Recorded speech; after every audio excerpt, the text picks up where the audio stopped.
আজকের ঘটনাটি তিনি পাঠিয়েছে, তিনি নাম প্রকাশে অনিচ্ছুক। তাই আমি আর দেরি না করে সরাসরি তার ঘটনায় চলে যাচ্ছি। তিনি যেভাবে ঘটনাটি আমাকে লিখে পাঠিয়েছে, আমি সেভাবে ঘটনাটি আপনাদেরকে পড়ে শোনাচ্ছি।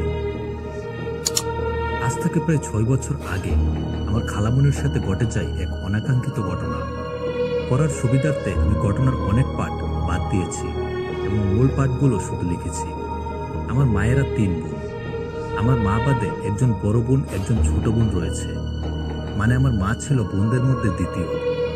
ঘটনাটি ঘটেছিল আমার ছোট খালার সাথে। তারা ফরিদপুর জেলায় থাকতেন। গ্রামের বাড়িতে ঘটেছিল এই ঘটনা। এক দুষ্ট জিন আসর করেছিল আমার খালামণির উপরে। কিভাবে সেই জিন আসর করেছিল এবং কিভাবে সে সুস্থ হয়ে স্বাভাবিক জীবনে ফিরে এসেছিল, সেই ঘটনাই লিখব আজকে। আমার খালামণি তখন কলেজে পড়েন। একদিন বিকেলবেলা, সময়টা ছিল বর্ষাকাল, মাঝে মাঝে বৃষ্টি নামত। একদিন বিকেলবেলা সন্ধ্যার ঠিক আগ মুহূর্তে হঠাৎ করে আকাশে অনেক বেশি মেঘ আসে, যে কারণে বাহিরে দেওয়া শুকনো জামা কাপড় ঘরে আনতে হবে। তাই আমার খালামণি দৌড়ে পুকুর পাড়ে চলে যান।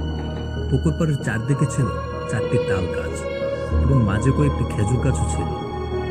আকাশে মেঘের কারণে এতই অন্ধকার ছিল যে মনে হচ্ছিল সন্ধ্যা হয়ে গেছে। কিন্তু অনেক সময় পেরিয়ে গেলেও খালামণি আর বাড়িতে ফিরেনি। তখন আমার নানি খালামণিকে খুঁজতে বের হন।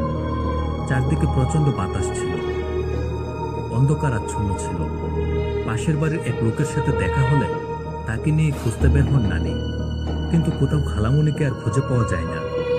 পরে আমার নানির বাড়ি থেকে আরো কয়েক বাড়ি দূরে এক পুকুর পাড়ে আমার খালামণিকে পড়ে থাকতে দেখে।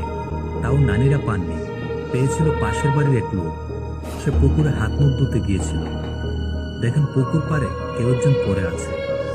পরে চিনতে পেরে তারা নানিকে খবর দেন। তখন সবাই মিলে তাকে বাড়িতে নিয়ে আসে। বাড়িতে আনার পরে প্রায় 4-5 ঘন্টা হয়ে যায়, কিন্তু তারপরও খালামণির জ্ঞান ফিরে আসে না। রাত 2টার দিকে খালামণির জ্ঞান ফিরে, কিন্তু জ্ঞান ফেরার পর সে কাউকেই চিনতে পারছে না।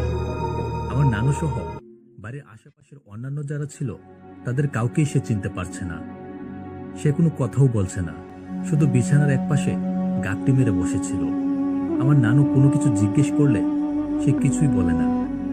পরে সেই রাতে এলাকার মসজিদের হুজুরকে নিয়ে আসা হয়। সবাই মনে করে হয়তো খারাপ কিছু একটা হয়েছে সন্ধ্যাবেলা ওই তাল গাছের কাছে যাওয়ার কারণে। পরে হুজুর এসে কিছু দোয়া পড়ার পরই আমার খালামণি কথা বলতে শুরু করে। কিন্তু তার কণ্ঠ শুনে সবাই অবাক হয়ে যায়। তার কণ্ঠ ছিল পুরুষের মতো। তখন সেখানে উপস্থিত সবাই অনেক ভয় পেয়ে যায়। খালামণি মেয়ে হওয়া সত্ত্বেও তার মুখ থেকে অনর্গল পুরুষের শব্দ বের হচ্ছিল, মানে সে পুরুষের কণ্ঠে কথা বলছে। তখন হুজুর তাকে অনেক কিছুই জিজ্ঞেস করে, কিন্তু সে সঠিকভাবে কোনো কিছুই বলতে পারে না।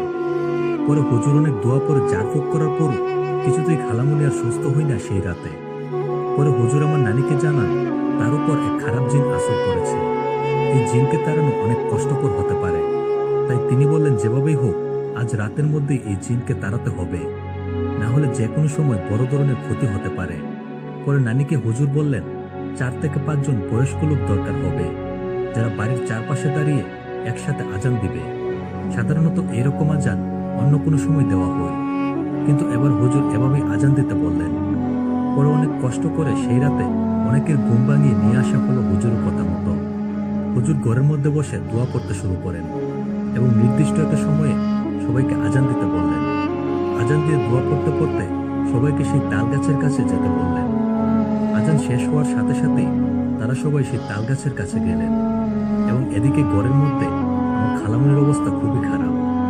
সে ঘরের চারদিকে ছোটাছুটি করছে আর নিজের শরীরকে নিজেই ক্ষতিগ্রস্ত করছে, মানে নিজেই আসবাবপত্র দিয়ে নিজের শরীরে আঘাত করছে। কিন্তু হুজুর কিছুই বললেন না, কারণ হুজুর জানেন খালামণি এইগুলা তার নিজের ইচ্ছাই করছে না। জিনটি হয়তো তার কষ্ট সহ্য করতে না পেরে এরকমটি করছে। কয়েক মিনিটের মধ্যেই সবকিছু শান্ত হয়ে যায়। খালামণি অজ্ঞান হয়ে বিছানায় পড়ে যান। হুজুর তখনই দৌড়ে চলে যান সেই তাল গাছের কাছে। গিয়ে তিনি দেখতে পান সেই তাল গাছের কাছে এখনো 4 জন লোক দাঁড়িয়ে আছে এবং দোয়া পড়ছে, এবং একটি কালো রঙের পাখি সেই তাল গাছের কাছে মরে পড়ে আছে। পরে তিনি সেই 4 জনকে নিয়ে বাড়িতে চলে আসেন। বাড়িতে আসার পর খালামণিকে আবারও জারফুক দিয়ে সুস্থ করে তোলা হয়। এরপর খালামণি আবারও আগের মতো সুস্থ হয়ে যান। এই ছিল আমার খালামুনির সাথে ঘটে যাওয়া এক অনাকাঙ্ক্ষিত ঘটনা। ভালো লাগলে অবশ্যই ঘটনাটি পরে শোনাবেন। তো ঘটনাটি কেমন লেগেছে আপনাদের কাছে জানিয়ে দিন কমেন্ট করে, এবং পরবর্তীতে এমন আরো অসংখ্য ঘটনা পেতে অবশ্যই চ্যানেলটিকে সাবস্ক্রাইব করে রাখুন।